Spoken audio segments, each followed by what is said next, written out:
அண்மை செய்தி. விழுப்புரம் மாவட்டத்தில் நவம்பர் 28 மற்றும் 29ஆம் தேதிகளில் நடைபெற இருந்த முதலமைச்சரின் கள ஆய்வு தற்பொழுது ரத்து செய்யப்பட்டிருப்பதாக அறிவிப்பு வெளியாகியிருக்கிறது. கனமழை எச்சரிக்கையை அடுத்து விழுப்புரம் கள ஆய்வு கூட்டம், அரசு நிகழ்ச்சி போன்றவை ரத்து செய்யப்படுவதாக அறிவிப்பு வெளியாகியிருக்கிறது. அண்மை செய்தியாக பார்த்துக் கொண்டிருக்கிறோம்.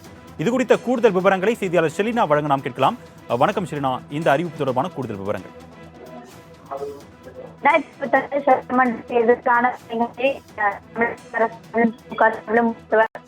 பல்வேறு மாவட்டங்களுக்கு அரசு சார்பில் கடந்த சட்டமன்ற தேர்தலின் போது கொடுத்த வாக்குறுதிகள் அனைத்தும் நிறைவேற்றும் வகையில் தொடர்ச்சியாக பல்வேறு திட்டங்களை மாவட்டந்தோறும் கள ஆய்வு மேற்கொண்டு முதலமைச்சர் மு.க.ஸ்டாலின் திறந்து வைத்து வருகிறார்.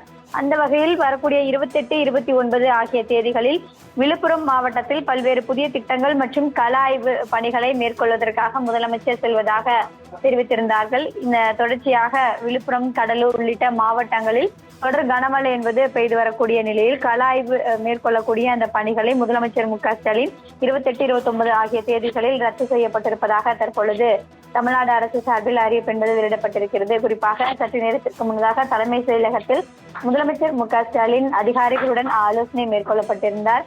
புயல் சின்னம் உருவாகி இருக்கக்கூடிய நிலையில் பல்வேறு மாவட்டங்களில் தொடர் கனமழை என்பது எச்சரிக்கை விடுக்கப்பட்டிருக்கிறது. டெல்டா மாவட்டங்களை பொறுத்தவரையிலும் அதிக மழைக்கான எச்சரிக்கை விடுக்கப்பட்டிருக்கக்கூடிய நிலையில் அந்த மாவட்டங்களில் செய்யப்பட்டிருக்கக்கூடிய முன்னெச்சரிக்கை பணிகள் தொடர்பாக முதலமைச்சர் ஆலோசனை மேற்கொண்டிருந்தார்.